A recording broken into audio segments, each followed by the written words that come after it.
est 16h45. Voici le bullshitomètre tout de suite sur BFM Business. Avec Charles Monod qui nous rejoint. Bonsoir Charles. Merci d'être avec nous, président de Monocle Asset Management. Pour vous, c'est bullshit. On va voir ça dans quelques secondes sur BFM Business. Le rendez-vous quotidien qui s'emploie à déconstruire les idées reçues. Quelle est votre phrase bullshit du jour, mon cher Charles? On vous écoute. C'est le comeback dont parle le patron de Nike dans les derniers résultats. Le jour où l'action fait moins 11, là, il y a un petit bullshit entre les deux. Il y en a un des deux qui n'est pas d'accord, le marché et le patron. Pour vous, c'est bullshit, comme on dit. Voilà. On m'avait prévenu, mais ça fait froid dans le dos. Froid dans le dos, à l'instar de cette phrase qui vous a heurté. Voilà, Nike est au milieu de son comeback. Pourquoi c'est bullshit pour vous, Charles, finalement, cette histoire?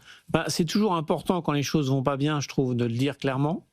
Et c'est toujours un signe quand les chiffres sont quand même pas bons, et on le voit avec la réaction de marché. Quand vous avez des communiqués, on vous dit en fait tout va bien et tout remonte et on est content, etc. C'est toujours un signe en tant qu'investisseur de vous dire bon, là il y a un petit décalage entre le ton qu'il emploie et ce qui se passe dans la réalité. Alors, qu'est-ce qui se passe sur Nike?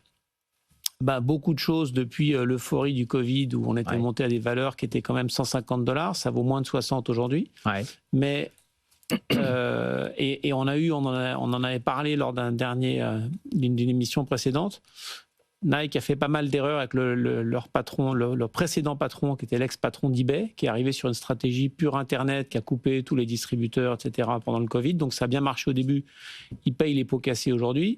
Et ils ont mis un nouveau venu qui a 20 ans de maison, mais qui est un nouveau venu en tant que PDG il y a 1 an et demi à peu près. Et là, on sent que ça commence à être un peu moyen, à un peu décevoir. Et surtout, je trouve qu'il n'a pas une situation facile, c'est vrai. C'est pas facile de redresser Nike. Ça rappelle un peu Intel, mais c'est quand même plus facile de redresser un fabricant de basket qu'un fabricant de microprocesseurs quand on a pris du retard.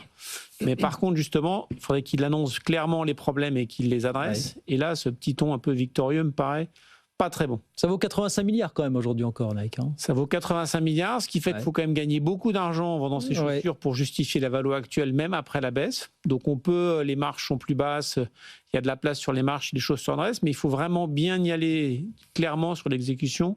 Et je ne suis pas certain qu'on en prenne le pli. Ouais. Cela dit, ce qui est bien aux États-Unis, c'est quand les choses vont pas très bien, rapidement il se passe quelque chose, ça change. On va pas passer des années comme ça. Ouais. En particulier, on a un activiste qui fait souvent parler de lui de manière assez vocale, c'est Bill Ackman, le patron de Pershing Square, qui est rentré au capital de Nike. Donc je pense que si on n'a pas des résultats qui changent rapidement, pour donner un chiffre quand même, là, une marque comme Converse, elle a été divisée par 2 en termes de taille en à peine 2 ans. La Chine est en chute libre. Donc... alors, ils ne maîtrisent pas tout le contexte de la guerre commerciale entre Trump et la Chine, etc. Mais malgré tout, il y a des points assez négatifs et je ne suis pas certain, moi, que les investisseurs long terme, dont des gens comme Bill Ackman, se satisfassent longtemps de ce qui se passe de ce qui se passe au niveau de la direction opérationnelle de Nike. Je ne vais pas vous demander quelle est la recette magique pour redresser Nike, mais est-ce qu'on a au moins une idée? Est-ce qu'on sait quelles ont été les erreurs qu'on conduit Nike dans la situation où il est aujourd'hui, finalement? Oui, ils ont oublié leur histoire, comme souvent dans ce genre de cas, c'est-à-dire qu'ils ont oublié qu'ils étaient vraiment... Phil Knight qui a monté la structure, qui est toujours au board d'ailleurs, et quelqu'un qui était passionné de sport, qui courait lui-même, et donc c'était vraiment ça son ADN. Et le deuxième point, c'était tout ce réseau de distributeurs et ce savoir-faire avec les spécialistes maison. Et tout ça a été un peu balayé d'un revers de main par Donahue, qui était l'ex-patron d'eBay, pour dire on passe sur une stratégie pure Internet avec du marketing de performance. Ouais.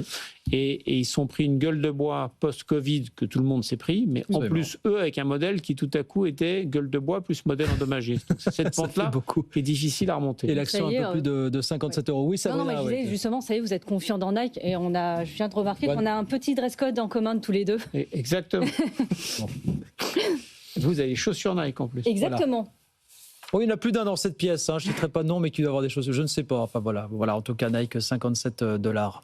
En ce moment, du côté de Wall Street. Voilà, il avoue quand même. Voilà, il a fini par. Je réfléchissais parce que non, mais des fois il y a Adidas, des fois il y a. Il y a New Balance. Non, ça il y a pas. Allez pas le chercher là-dessus non plus. Vous savez. Non, je sais que c'est un aficionado de sneakers. Absolument. Vous restez avec nous, Charles, parce qu'on va parler de prédictions maintenant. Sabrina, vous avez des prédictions à nous montrer alors qu'ils vont faire.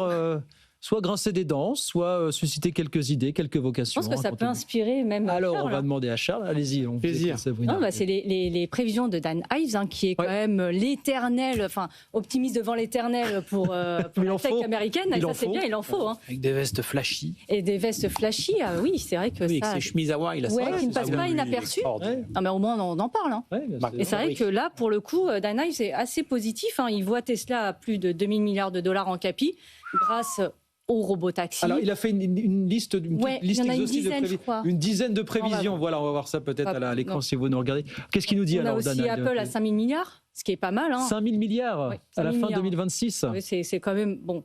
On n'a pas encore atteint les 4 000, mais ça s'en approche. Charles, vous le suivez ou pas là? Ouais, bon, Dan Ives, il est toujours ultra positif. Il est quand même un peu conflicté, quoi. Il était au board d'une boîte de crypto là qui a fait fois je sais pas combien dedans. Donc c'est pas quelqu'un qui est complètement neutre dans ses avis. Donc après il y a des gens qui sont toujours roses. Donc le jour où des gens toujours très optimistes disent un truc un peu pessimiste, ça a de la valeur. Et le jour où les gens très pessimistes sont un peu optimistes, ça a de la valeur. Après qu'un mec hyper optimiste dit tout va aller bien, de toute façon il dit ça tous les ans depuis 20 ans. Il a eu raison longtemps. Bon, après, on sait quand même qu'on est en valo sur des métriques un peu élevées partout et sur un régime de taux, qu'on le veuille ou pas, qui est quand même pas le même que celui qu'on avait pré-Covid. Donc, il y a un moment, ces deux équations, elles vont devoir se résoudre. Donc, c'est peut-être plutôt un moment où il faut être un peu prudent qu'à fond les manettes. Mais... Voilà, 5 000 milliards. Et